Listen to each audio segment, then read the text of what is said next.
वक्त मिलता है जिंदगी बदलने के लिए, लेकिन जिंदगी दोबारा नहीं मिलती है वक्त बदलने के लिए।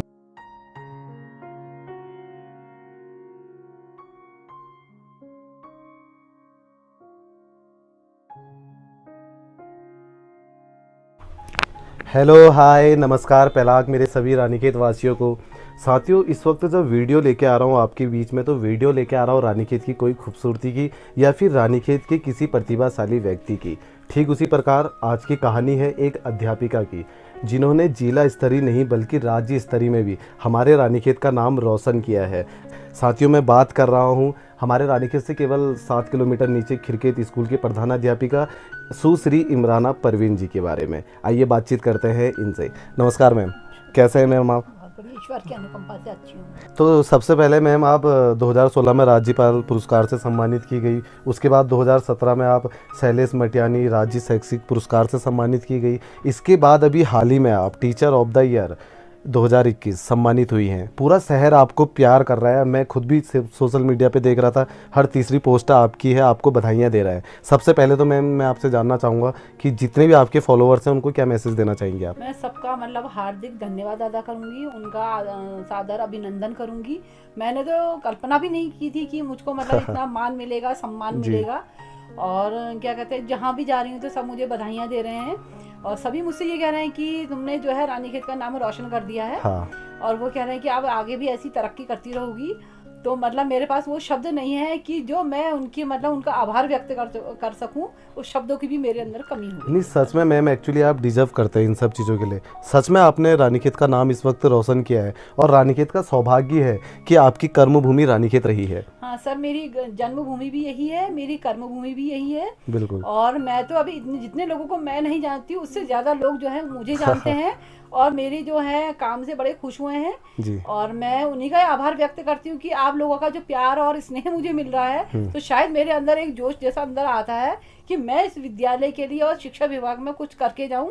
यह है कि इंसान इस दुनिया में आता है तो कुछ ना कुछ अपना नाम रोशन करके जाए, तो वो मेरे दिल में एक है, मन में। अच्छा मैम, शिक्षा विभाग में कब ज्वाइनिंग हुई थी आपकी? मेरी शिक्षा विभाग में 25 मार्च 1995 ईस्वी में। 95 से लेकर अब तक का जो फीडबैक है कैसा रहा?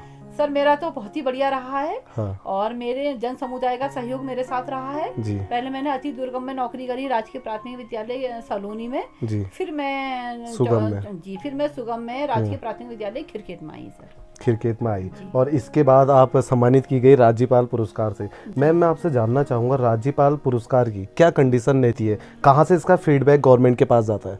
सर ये है कि उत्तराखंड सरकार के द्वारा हर वर्ष ये राज्यपाल पुरस्कार दिया जाता है। इसके लिए हम लोगों को बताया नहीं जाता है कभी भी। हमारे अधिकारी, निरीक्षक, ये निदेशक और हमारे ये ब्लॉक प्रमुख और मंत्री बीच बीच में हमें चेक करने के लिए आते रहते हैं जी। तो बड़े खुश होते हैं कि स्कूल बहुत बढ़िया चल रहा है। इस अंदाज में टीचर पढ़ा रही है कि जैसे माँ एक बच्चे के लिए तड़पती है, तो ये टीचर के अंदर एक मातृत्व भाव है, उस अंदाज में पढ़ा रही है। और बच्चे की भी क्वालिटी देखते हैं, बच्चों से क्वेश्चन आंसर करते हैं, तो इससे बड़े खुश हो जाते हैं। तब वो कहते हैं कि मैडम आप अप्लाई क्यों नहीं करती हैं कि आप में जब इतनी क्वालिटी है तो आप आगे बढ़े और आप इस पुरस्कार के लिए जो है चयनित होंगी आप। अच्छा मैम, एक और जहां आज लोग कॉन्वेंट की तरफ को ज़्यादा जा रहे हैं, पब्लिक स्कूल की तरफ को ज़्यादा जा रहे हैं, वहीं सरकारी स्कूल का जो ग्राफ है बच्चों का, वो दिन प्रतिदिन हर साल जो है गिरता जा रहा है। इसके जो दोष हैं या इसके जो कारण हैं, किन्हें समझते हैं आप?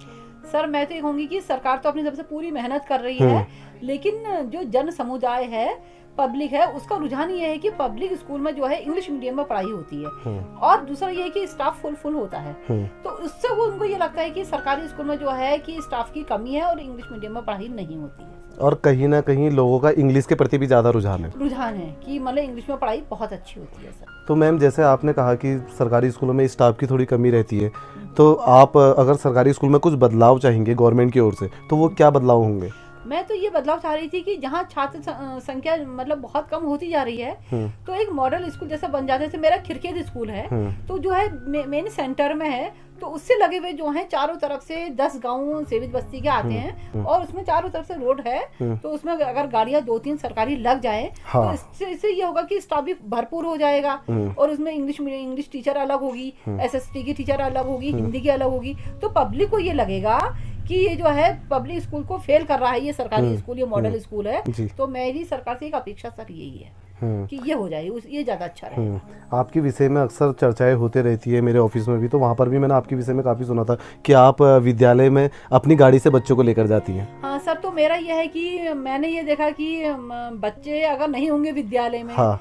तो दीवारों को कौन पढ़ाएगा। तो मेरे दिल में एक मन में एक जिज्ञासा जागी, तो मैंने ये कहा कि जब सरकार हमको पैसे दे रही है, तनख्वाह दे रही है, क्यों ना इसका उपयोग मैं बच्चों के लिए लगाऊं। तो इसके लिए क्या है कि मेरे पास जो गाड़ी है उसमें भी मैं अपने बच्चों को लाना ले जाने का काम करती हूँ। और जो नेपाली बच्चे हैं वो 3 बच्चे भी मैंने अपने घर में रखे थे। इसके अलावा जो बच्चे दूर दराज से 4 किलोमीटर दूर से आते हैं, तो मैंने उनके लिए अपनी तरफ से एक निजी वाहन बच्चों के लिए रख रखा है। तो उसका पूरा ड्राइवर प्लस गाड़ी का पूरा पेमेंट मैं अपनी तरफ से करती हूँ। और मुझे बड़ी खुशी है, मुझे कोई दुख भी नहीं है, क्योंकि छोटे नन्हे मुन्ने 4-4 साल के बच्चे हैं, वो कैसे इतनी दूर से पढ़ने के लिए आएंगे। बिल्कुल सही तो बात यह है कि जन समुदाय का सहयोग भी है, जनता का सहयोग भी है।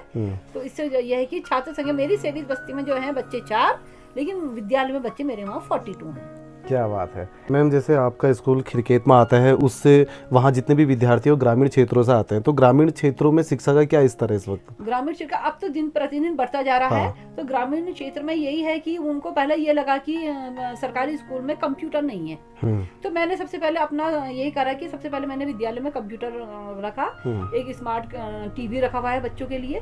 तो मैम जैसे मैंने देखा है खास करके ग्रामीण क्षेत्रों में क्या होता है कि आज भी कुछ लोग की मानसिकता ऐसे है, जहाँ एक और हम बात करते हैं बेटी पढ़ाओ बेटी बचाओ, वहीं दूसरी ओर मैंने देखा है कि किसी व्यक्ति की अगर 3 बच्चे हैं, उसके 2 बेटियां हैं और एक बेटा है, तो वो क्या करता है कि 2 बेटियों को सरकारी स्कूल में डालता है और बेटे को जो है पब्लिक या कॉन्वेंट स्कूल में डाल देता है। ऐसी मानसिकता वाले लोगों के लिए आप क्या कहेंगे? सर मैं तो ये कहूंगी कि जब वो करते तो वो ऐसे ही हैं। उसके बाद जब ये देखते हैं कि लड़की जो है वो सरकारी स्कूल से जब पढ़ के आगे निकल जाती है, वो तो अपने माँ बाप का नाम रोशन कर देती है। लेकिन बच्चा जो है वो खुराफाती निकल जाता है। तब जाके उनको पछतावा होता है, काश मैंने अपने बच्चे को भी सरकारी स्कूल में पढ़ाया होता, मैंने अपने बच्चों के साथ क्यों भेदभाव करा। तो मैम मुझे तो आपसे बातचीत करके खासा मज़ा आया, और मैं चाहूँगा कि बतौर एक अध्यापिका अपने जितने भी रानीखेत क्षेत्र के जितने भी पेरेंट्स हैं उनको कुछ मैसेज देना चाहेंगे आप? मैं मैसेज ये दूंगी कि बच्चों को जो है आप अधिक से अधिक सरकारी स्कूल में पढ़ाइए। और हमको जो ट्रेनिंग मिलती है, बीच बीच में जो प्रशिक्षण मिलता है, उसमें निष्ठा कार्यक्रम है, दीक्षा कार्यक्रम है, तो उसमें ऐसी ऐसी हमको ट्रेनिंग दी जाती है जिसमें बच्चे का जो है चहुमुखी विकास होता है, सर्वांगीण बच्चों का विकास होता है। और हम अपनी पूंजी इकट्ठा करने से क्या फायदा है, बच्चों पर हम अभी लगाए, बच्चों का हमने भविष्य हमने बनाना है। इंजीनियर जो है वो अगर सही बिल्डिंग नहीं बनाएगा तो बिल्डिंग ध्वस्त हो जाएगी। वकील जो है वकालत अच्छी नहीं करेगा तो केस पूरा खराब हो जाएगा।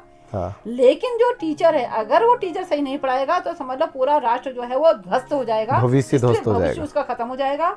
इसलिए मैं ये चाहूंगी कि अच्छी शिक्षा बच्चों को दीजिए, संस्कारवान बनाइए, और बच्चों को है सरकारी स्कूल में बच्चों का एडमिशन कराइए, जिसमें बच्चा जो है हर प्रशिक्षण बच्चा लेता है और बच्चा गुणवान बनता है। बहुत अच्छी बात मैम आपने बोली कि अपने बच्चों को बहुत ज़्यादा अच्छी शिक्षा दीजिए। और मैं अपने क्षेत्रों के जितने भी पेरेंट्स हैं उनसे खुद भी अपील करना चाहूँगा कि अपने बच्चों को अच्छी शिक्षा दे और अच्छे संस्कार दे। उनके लिए पूंजी आप बेशक इकट्ठा मत कीजिए, अगर आपने उन्हें अच्छी शिक्षा अच्छे संस्कार दिए होंगे तो एक रोज वो पूंजी खुद ही इकट्ठा कर लेंगे। लेकिन अगर आपने उन्हें शिक्षा और संस्कार नहीं दिए और पूंजी को उनके लिए इकट्ठी करी है, तो एक दिन ऐसा आएगा कि वो आपकी सारी पूंजी को ध्वस्त कर देंगे।